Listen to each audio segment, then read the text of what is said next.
I am proud to be a teacher of this student.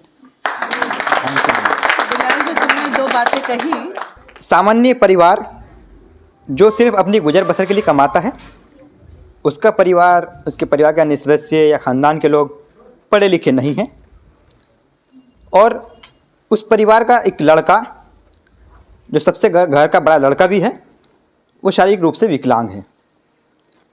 लेकिन उस लड़के के अंदर जो अलग था, वो कुछ नया जानना, कुछ अलग तरह के विचार रखना जो फैमिली से अलग था।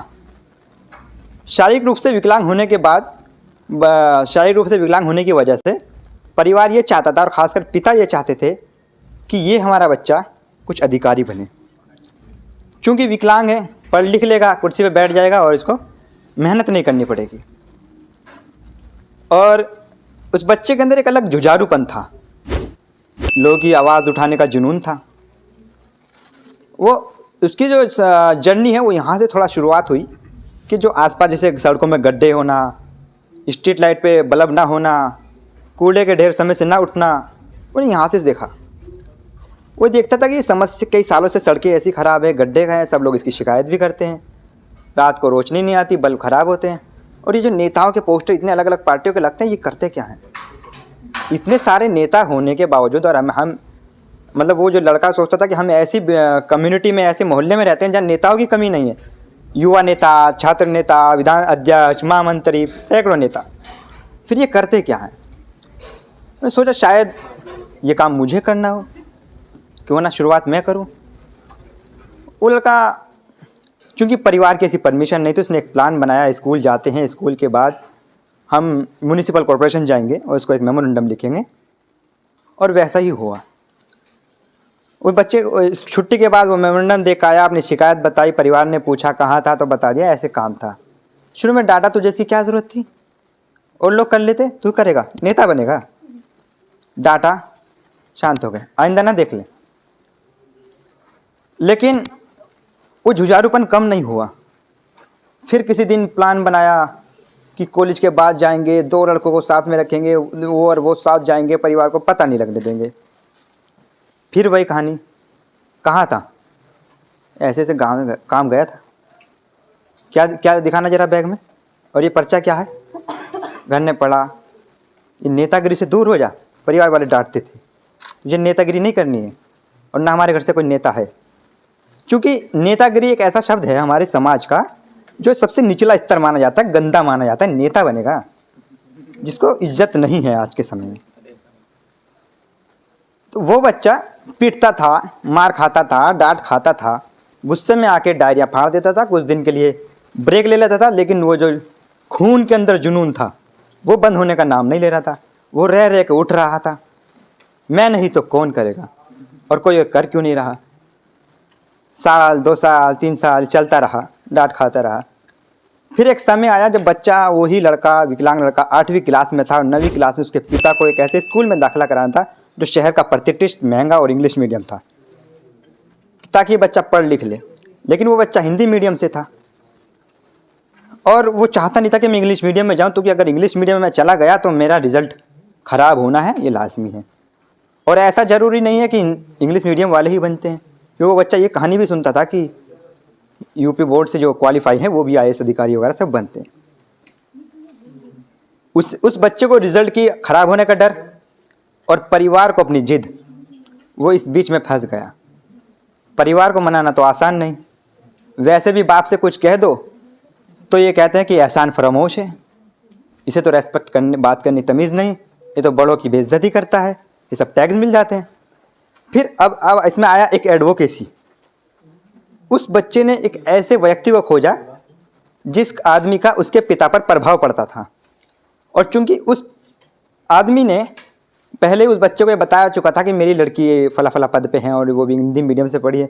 उस बच्चे ने उनको मनाया, आपकी बच्ची भी हिंदी मीडियम से पढ़ी है, अच्छे पद पे हैं, तो कहो इनसे, हमारे पिताजी से, कि हमें हिंदी मीडियम में पढ़ाएं, हम वहीं पढ़ सकते हैं, इंग्लिश मीडियम में हम नहीं पढ़ेंगे। कुछ दिन ये सिलसिला चला, और जैसे तैसे परिवार के लोग मान गए और यूपी बोर्ड में करा दिया।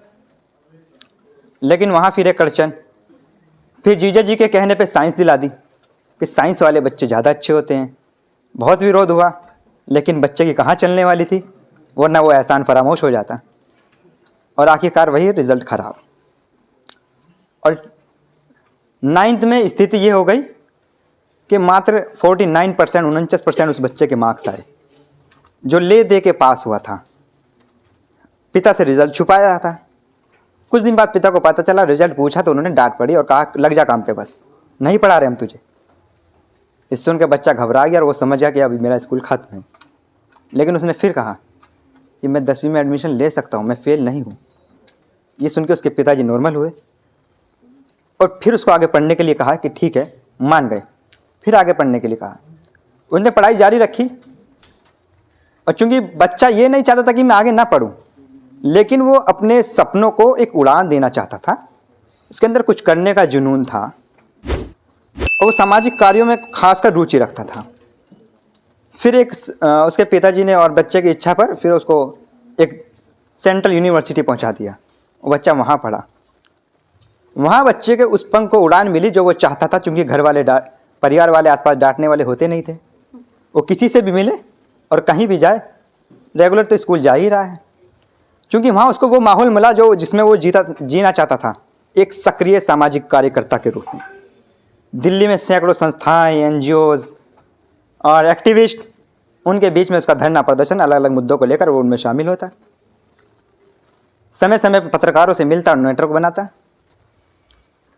इन्हीं सब चीज़ों को देखते हुए एक मोड़ आया जब उसके लड़के की कामों की चर्चा भी होने लगी क्षेत्र के अंदर कि आपके बच्चे ने ऐसा कर दिया। कुछ उसने अपने पारिवारिक समस्याओं को भी सुलझाया, क्योंकि वो पढ़ाई के साथ एक जागरूक बच्चा भी था। वो अपनी समस्या को ट्विटर पे टैग करके जानता था या मीडिया के या बड़े बड़े ट्विटर हैंडल्स को भेजकर अपनी उनके ज़रिए समस्या उठाना जानता था। तो उनके ज़रिए उसने अपनी समस्या को उठाकर अधिकारियों को प्रभावित किया, अपनी आवाज़ में एक दम दिया। तो परिवार को प्राउड फील हुआ। कई बार उन्होंने इधर उधर से सुना कि हाँ इसकी वजह से ये हुआ है, तो लगा मेरे बेटे की वजह से मेरा नाम हुआ है। क्षेत्र के लोगों ने भी कहा कि तुम्हारा नाम तुम्हारे बेटा कर रहा है, तो तुम्हारी वजह से नहीं। तब परिवार ने उस बच्चे पे कंट्रोल और उसका विरोध रोका और वो उस बच्चे को कहा तो कुछ नहीं, लेकिन उसको एक रास्ता मिलता चला गया और पत्रकारिता की दुनिया में उसने एक कदम रखा और वो पत्रकारों से जुड़ता गया, खबरें लिखने लगा। यहाँ तक कि उसने मास कम्युनिकेशन का कोर्स किया और एक नेटवर्क उसका बन गया। अब वो ऐसी स्थिति में था, समाज से ये भी सुनता था कि तुम विकलांग होकर पत्रकार बनोगे, तुम चल पाओगे? मैं पता है कितने दंगे होते हैं, कितनी भीड़ होती है, भाग पाओगे? अब वहाँ वो बच्चा ये समझाने में असमर्थ है कि सिर्फ फ़ोटो खींचना ही पत्रकारिता नहीं होती, सिर्फ क्षेत्र में जाना ही पत्रकारिता नहीं होती, और बहुत सारे काम है ऑफिस के अंदर। लेकिन असमर्थ इसलिए क्योंकि वो उसके परिवार वाले नहीं जानते ना कि फ़ोटो डिज़ाइनिंग, कॉपी राइटिंग, बहुत सारे काम ऑफिस के होते हैं जहाँ वो कर सकता है। तो वो बच्चा इसलिए थोड़ा सा मायूस भी होता कि क्या सच में मैं पत्रकार नहीं बन पाऊँगा, क्योंकि वैसे भी विकलांग पत्रकारिता में नहीं है। लेकिन वही दूसरा ख्याल फिर उसी तरह, जैसे वो सोचता था कि बाकी लोग नहीं कर रहे तो मुझे करना चाहिए, उसने सोचा कि अगर बाकी विकलांग पत्रकार नहीं बन रहे तो हो सकता तुम अपने वर्ग की आवाज़ बन सको। और कहीं से है मायूसी तो कहीं से उम्मीद, इस तरह के लोग उसे मिलते गए और फिर उसका एक प्लेटफार्म बना। और वो आज उस मुकाम पे है कि जहाँ ना उसके परिवार वाले रोक रहे हैं, ना वो अपनी उड़ानों को रोक रहा है, बल्कि अपने आवाज़ को एक दम दे रहा है और अपने पंखों की उड़ान की तरफ है। और वो है आपके सामने खड़ा है बिलाल मंसूरी। मैम अपने रूम में अपने दोस्तों से भी ये बात कहता हूँ कि मेरे लिए बहुत प्राउड की बात है सच में ये कि मैम ने जब मुझे कॉल करके कहा बिलाल तुम तो रहोगे, ये जो लाइन है तुम तो रहोगे, मतलब तुम कंपलसरी हो और अपनी टीम बना लो, तो उन्होंने इस लायक समझा और यूनिसेफ के साथ मुझे काम करने का मौका मिला। ओके, शेर। यस मैम शेर पे आ रहे हैं। मैम अल्लामा इकबाल का एक शेर है कि मंजिल से आगे बढ़कर मंजिल तलाश कर, मंजिल से आगे बढ़कर मंजिल तलाश कर, मिल जाए तुझे दरिया तो समंदर तलाश कर। और शीशा भी टूट जाता है पत्थर की चोट से, शीशा भी टूट जाता है पत्थर की चोट से, पत्थर ही टूट जाए वो शीशा तलाश कर। धन्यवाद।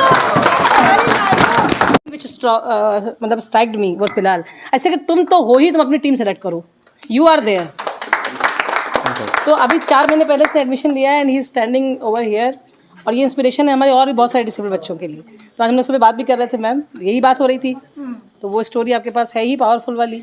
बिलाल तुम्हें I am proud to be a teacher of this student. Bilal जो तुमने 2 बातें कही,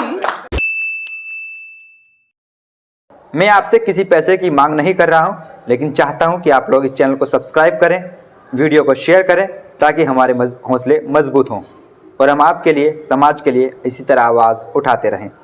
धन्यवाद।